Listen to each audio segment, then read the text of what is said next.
Hi, welcome to the MTG Dudes. This is Joe. And I am Ned. And we have covered all kinds of colors except for black. So we are covering our favorite black creatures of the day. Starting off, we're going to start with our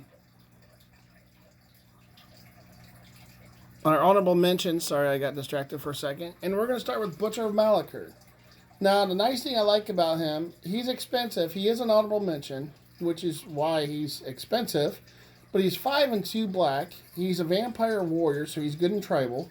He's flying, and whenever him or another creature you control dies, each opponent sacrifices a creature. He is a 5/4, so he has a pretty good sized body for his size. So it doesn't matter if it's a combat, non-combat. It doesn't matter how the creature dies. Your opponent sacrifices, so it's an automatic. I'm going to get rid of creatures, therefore everybody else must get rid of creatures.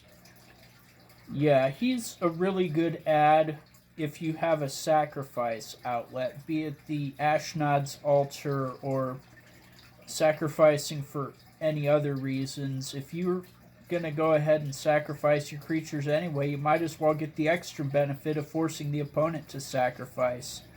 It's a good call, but the mana cost is kind of heavy on him, so I understand why he would be just an honorable mention rather than going every deck. Yes, sirree. The next one we're going to talk about, and we're kind of jumping through this hero right now, is Liliana Heretical Healer. Take it away. Yes, Liliana the Heretical Healer. She's 2 black and 1 colorless, so theoretically you could drop her on turn 2. She's a 2/3 with lifelink. Whenever another creature you control, a non-token creature you control dies, exile Liliana, then return her to the battlefield under your control, transformed. If you do, create a 2/2 zombie. So, you let something of yours die, you get the zombie, and she transforms into Liliana the Defiant Necromancer. This is where it gets fun. +2, each player discards a card. -X, return target non-legendary creature with mana value X from your graveyard to the battlefield. So you don't have to cast it again, you just -X and now it's back into play.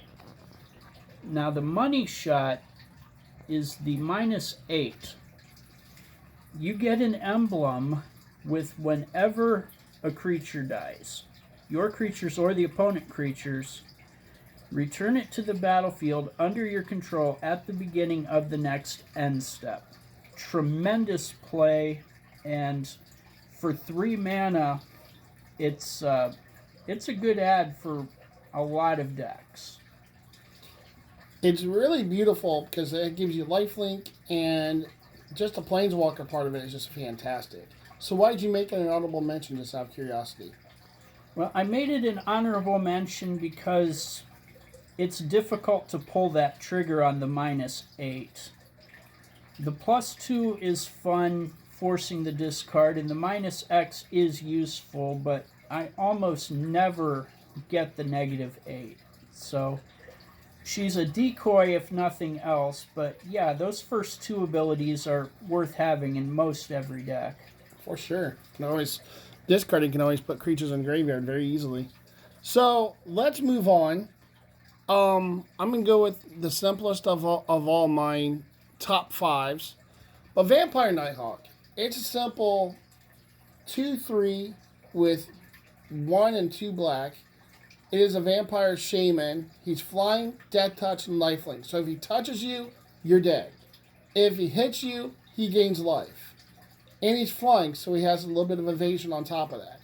The reason why I like him so much is because he's just a cheap, low-to-the-ground flyer that he's not big, but because of the death touch, people are going to be hesitant to play against him because if they fight it, they're going to kill that creature. So unless it's first strike, but that's a different story. But, I mean, plus having lifelink on him, he's just a low-to-the-ground flying creature that is just... People are hesitant to block him, and so he can give you some free damage because of the fact of the death touch. Yeah, this is another one because of the low mana cost. You can drop him on turn 2 some games, depending on how your first turn went. He's a definite deterrent, and Death Touch on top of Lifelink, he is a worthy add to just about every deck. I know I like him. I know I would. All right, so which one do you want to go first? I don't have the list in front of me on yours, so. Let's talk about the Chupacabra. All right. Ravenous Chupacabra, 2 colorless and 2 black. When the Ravenous Chupacabra enters the battlefield, destroy target creature and opponent controls.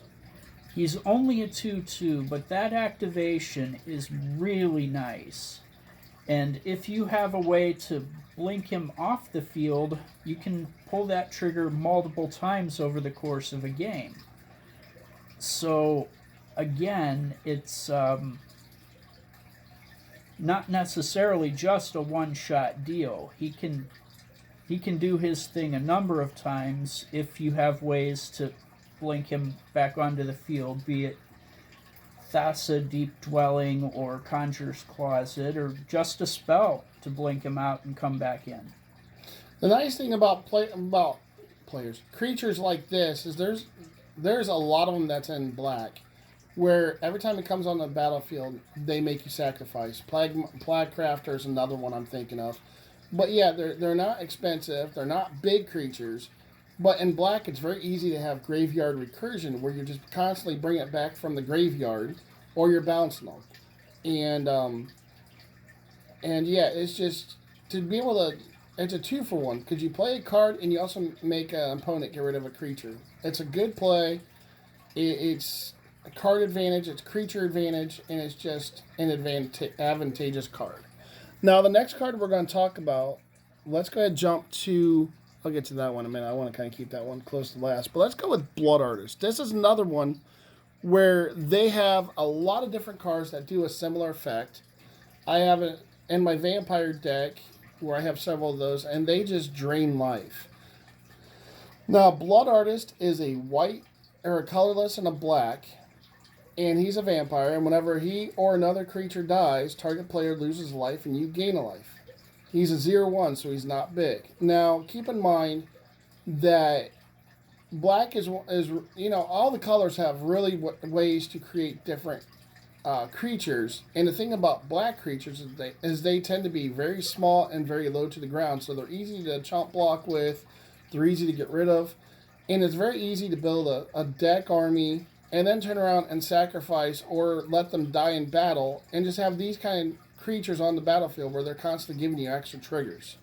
It's very easy to put 3 or 4 of them on the battlefield where you're constantly draining your opponent. And it's amazing how fast you can drain an opponent by doing stuff like this.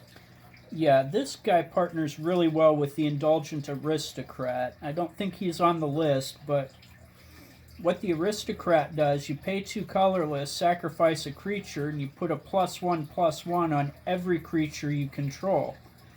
So you get the +1s on your boys, and you're gaining a life for yourself and making an opponent lose a life. It's a win all the way around, and again, if you've got a sacrifice outlet, definitely throw Blood Artist into your deck. Let's go ahead and move to your next one. Bringer. Bring it along. Bringer of the Black Dawn. Now, this guy has a heavy CMC with 7 colorless and 2 black. But you may pay the 5 colors, red, white, black, blue, green, rather than his actual mana cost. So you can bring him in for 5 instead of the 9. If you're playing 5 colors, he should be in your deck because this ability is obscene. At the beginning of your upkeep, you may pay 2 life. If you do, search your library for a card, then shuffle your library and put that card on top of it. So because this is happening on the upkeep, you're guaranteed to draw that card as right after you finish shuffling. So he's a vampiric tutor every upkeep if you want him to be. And for 5 mana, a 5/5 with trample is already good, but that vampiric tutor ability is over the top.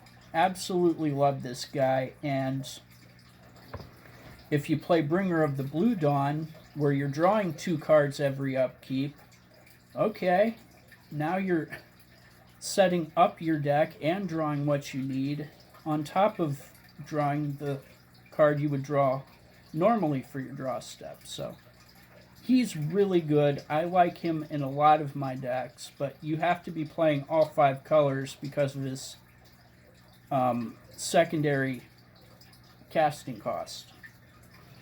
He is definitely a beast, that's for sure. He can really change the pace of the game really quickly, especially if you're playing black. And even if you're not playing other colors and you're just playing mono black, I mean, it takes a while to get out, but that's what mana rocks are for too. Just big, bad, and just does a lot of what you want. And he's trample, so you can constantly make him bigger in black too also. I lost where I was going with all this. Let's start with Grey Merchant of Asphodel. He is more one I like more in a 60 card than a 100 card. And I'm losing power. So the thing I like about him is he's 3 and 2 black. Would you go grab my charger over there, please? But he's 3 and 2 black, and when he plays, it's the purple one. It's on the. It's actually on the. It's on the orange cord. All right, we were having technical difficulties, so we apologize for that. So the Great Merchant of Asphodel is my next top card. That is really. I'm gonna straighten that up a little bit. Sorry. The Great Merchant of Asphodel is 3 and 2 black. It's still kind of crooked, but that works better. And when he enters the battlefield, each opponent loses X life, where X is your devotion to black, and you gain life equal to the life lost this way. The devotion is that color in the corner where we say 2 black, that is devotion. And he's for 5, he's a 2/4, so he's not huge, but he has a decent toughness to him, and he's a zombie. And the nice thing is, especially when you do it in 60 card, you're throwing out a lot of small black creatures, and when he hits the board, you drain people for the amount of devotion that you have, and then you add up all the devotion and you drain that life. I mean, you throw down 2 or 3 of these in a row, you can end the game really quickly. Yeah, and the other nice thing about that is it hits each opponent for X, not just one target. So if you're in a pod with, say, 3 other players, you drop him, you're gonna drain, say, 6 or 8 life from everybody, and you're gonna gain all of that, not just the 6 that you have for devotion. It's a good call, and this is another one where if you have a blink effect, take him out of the field, bring him back on the end step, and now you get to pull the trigger again. Good times. And in 60 card, when you're playing 20 life, I mean, it only takes 2 or 3, maybe even 1, depending how hard you've hit the opponent and what they're playing, and you can really knock out a player really quick with this guy. Let's talk about the Twilight Prophet next. I know I want him on my list. Selfish. No, I'm kidding. Here you go. Yeah, you and I both like this guy for all of the same reasons. He's 2 colorless and 2 black, 2/4 with flying, and he has Ascend. So if you control 10 or more permanents, you get the city's blessing. So at the beginning of your upkeep, if you have the city's blessing, reveal the top card of your library and put it into hand. Each opponent loses X life. You gain X life, where X is that card's converted mana cost. So if you reveal something like the Butcher of Malakir, for example, on the upkeep, you're going to drain 7 life from every opponent and gain 7 life for yourself. He's a tremendous card. He gives you deck acceleration on top of life draining, and I like him. I like him a lot, and he should go in pretty much any deck that plays black for all of those reasons. I really can't add much to it because, I mean, we like him for the same reasons. So, I mean, he's also flying, so he has evasion, and he's a 2/4. Just a beautiful creature. Deck acceleration, just a fun creature. And he's a vampire, so in the tribals, he goes good with that also. But, of course, again, he's just really good in any black deck. So, yeah, definitely. The next one I want to talk about, and this one's kind of a toss sheet because I want to do my favorite one out of all of them. But both of these have big advantages that I really like. But I think I'm going to hit Opposition Agent. He is 2 and a black. He's a human rogue, and he's a 3/2. He's not big, he's not fast, he's not extravagant, but what he does is what makes him so much fun. He's an expensive card for a reason. He's come down big time on price, but when he first came out, he was looking around a $35 price tag because of what he does. And at $18, that still is a really high price tag. But look at what he does. He has flash, so you can play him on your opponent's turn or your turn. It's an instant speed card.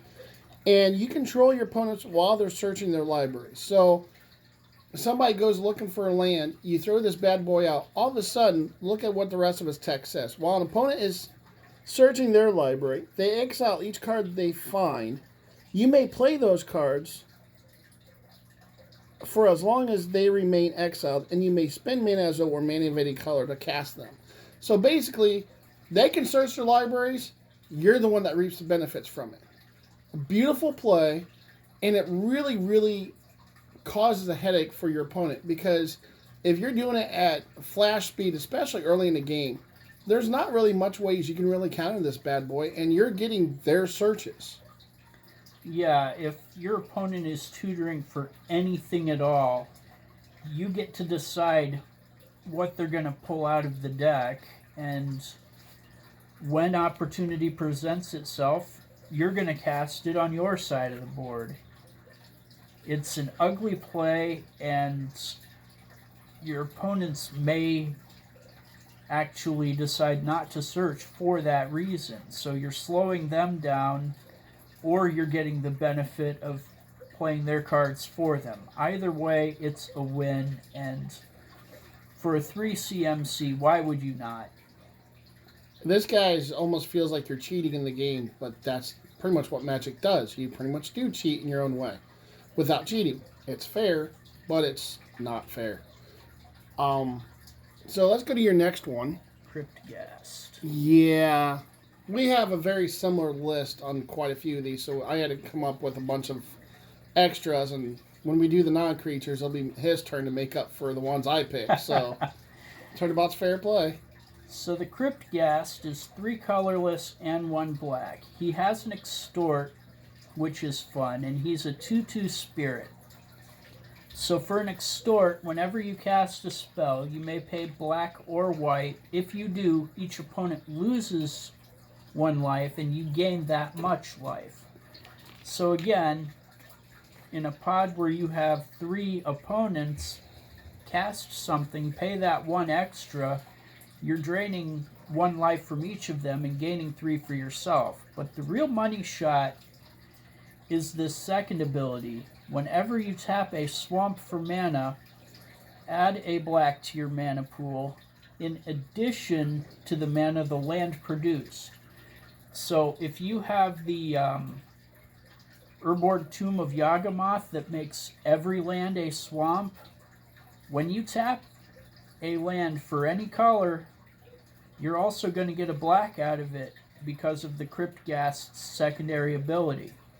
He's an excellent card, and again, if you're going to play black, why not have some mana acceleration in it? Now, the one thing I will add to this, now, I agree with everything you said, but here's the catch with this guy. This guy has a little bit of a catch when you play Commander.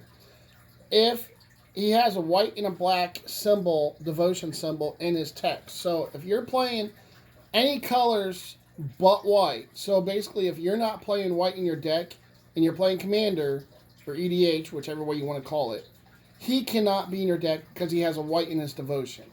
But outside of that, this guy, you want to add him. He accelerates your deck and he just does a lot of things for you. And in any of the 60 card formats, the devotion is not important. So you could have 4 of him in the deck and really set your deck on fire, metaphorically speaking, because you're tapping a swamp to get 3 or 4 black men instead of just 1. Or if you have all of them out, 5. Yep. That is insane. Now, I'm going to get to my last one on my list, and this one, again, is not on your list, which surprises me, but this one is definitely a race. When we play vampire versus vampire, whoever gets them out, it's almost an automatic concede from the other person. But I've played a game with Commander, and once he came out, and I was playing a 4-person pod, and when this guy came out, it was almost everybody quit on the spot. He's not anything super exciting when you look at him on the surface. He's 2 and a white. He's a vampire and he's a 2/2. So nothing exciting there. He is a what you call a lord, where he makes other vampire creatures you control +1/+1. So he makes your other vampires bigger. But the money shot is right here. You tap 5 untapped vampires you control, gain control of target creature. It becomes a vampire in addition to its other costs.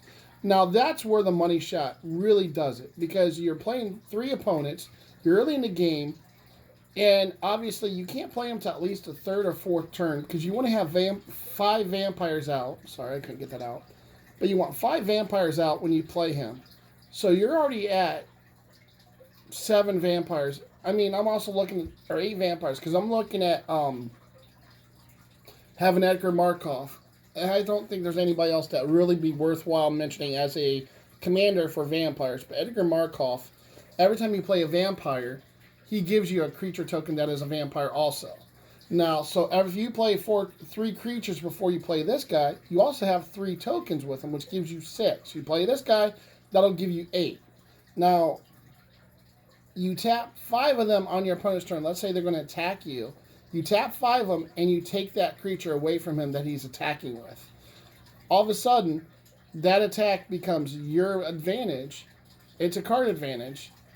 And you keep them from hitting you, and then you turn around next time around, you're playing a 4-person pod, which is 3 other opponents. On the next turn, you have 9 creatures. You tap 5 of them, steal another creature from another opponent, his commander preferably, and at that point, you're going to have 5 untapped creatures, so you steal the other guy's commander from him. So at that point, you have their power away from their deck, and pretty much you take away what their deck does, they're going to concede. Yeah, he didn't make my list because he only works really in Vampire Tribal. But yeah, he's a tremendous add. If you're playing a vampire deck, you're a fool if he's not in there. He is that good. And in the modern format, again, you can play 4 of them and really take away your opponent's assets, and it's essentially a rage quit at that point, because anything that they play, you're going to take it from them. Yep. He's a nasty and just unfriendly guy, but he is just gold in a black deck. Your last one. Royal Assassin. There it is. I know I put it in there somewhere. There it is. I was looking for it. Now this is another colorless and 2 black, so again, you could get him on turn 2 depending on how he draws. He's only a 1/1, but look at his ability. You tap him, destroy target tapped creature. He goes in, I think, every single black deck I own for that ability. He's been around since the beginning of the game, and at one point in time he was banned because there wasn't much in the way of graveyard recursion in the other colors. He's a tremendous play and an excellent deterrent for whatever your opponents are doing, because if you have something like a Trip Noose or Icy Manipulator, you can tap that creature for your opponent and then kill it with the assassin. tremendous card, and he should be in any black deck regardless of your tribe. He is. We have a list that is our personal favorites. So just quick disclaimer: these are our favorites, and they're all effective. Black is one of those colors that just is full of creatures and non-creatures that are just fun and great to play with. So keep in mind this is our top 5, but it doesn't mean it has to be yours. But yeah, this guy, I know it's really easy. If you add blue, there's easy ways to untap him to get multiple triggers out of him also. Alpha Alchemist, how do you pronounce that, is another card that works really well with him, and especially in a 60-card format, you can clear out somebody's opponent's deck really easy. Their battlefield. Great card, very destructive, and if you're on the opponent's side, it's just not fun or fair. So anyway, this is our list. Top 5. Like, share, subscribe. Give us your thoughts. What are ones that you like? What are ones you don't like? What are ones that you would include? I mean, there's plenty to choose from. And just a simple thumbs up. And, yeah. And give us some ideas of other things we can talk about while you're at it. Next video is going to be a non-creature. We'll get to that eventually. But, yeah, you guys get back with us, and we will chat with you later. You guys have a blessed day.